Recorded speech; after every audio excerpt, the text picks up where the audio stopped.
បាទជំរាបសួរបងប្អូនបាទថ្ងៃនេះនាំបងប្អូនទៅមើលដីដុំមួយកន្លែងបងប្អូនបាទមានទីតាំងនៅជាប់នឹងតំបន់ទេសចរសួនសត្វកំសាន្តរបស់លោកញ៉ាំមរធីនៅខេត្តកំពង់ស្ពឺបាទ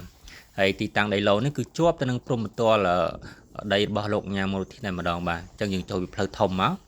យើងជិះកាត់ឃ្លៀងបាទឃ្លៀងបងប្អូនឃើញនេះឃ្លៀងរបស់លោកញ៉ាំមរធីហើយដីហ្នឹងគឺនៅជាប់ទៅនឹងព្រំរបស់ដីរបស់លោកញ៉ាំមរធីតំបន់កំសាន្តទេសចរសួនសត្វបាទអញ្ចឹងយើងចូលក្នុងបន្តិចពីផ្លូវធំទៅបាទយើងទៅដល់ដីហ្នឹងហើយបាទ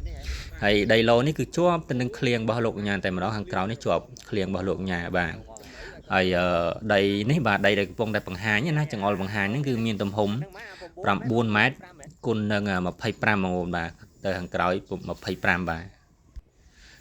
បាទបងប្អូនបាទឡូហ្នឹងគឺ9 ម៉ែត្រគុណនឹង25ហើយដូចឃើញក្នុងវីដេអូស្រាប់បាទហើយជាប់ទៅនឹងឃ្លៀងបាទខាងក្រោយជាប់នឹងឃ្លៀងរបស់លោកញ៉ាំមរធីហើយនេះគឺជាប់ទៅនឹងបលាយទេបងប្អូនបលាយនេះគឺបលាយព្រំរបស់ដីរបស់លោកញ៉ាំមរធីបាទបាទឥឡូវនាំបងប្អូនទៅមើលបាទ2ឡូទៀតបងប្អូនបាទ2ឡូលក់ប្រគូបគ្នាបាទ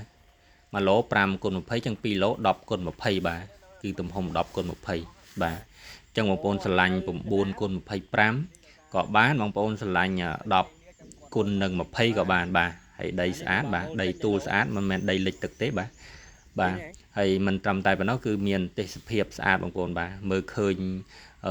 ភ្នំណាមើលឃើញភ្នំកន្លែងរបស់លោកញ៉ាំមរធីហ្នឹងបាទមើលឃើញចម្រោះធម្មជាតិស្អាតអញ្ចឹងបងប្អូនឲ្យចាប់អារម្មណ៍បាទដីនេះ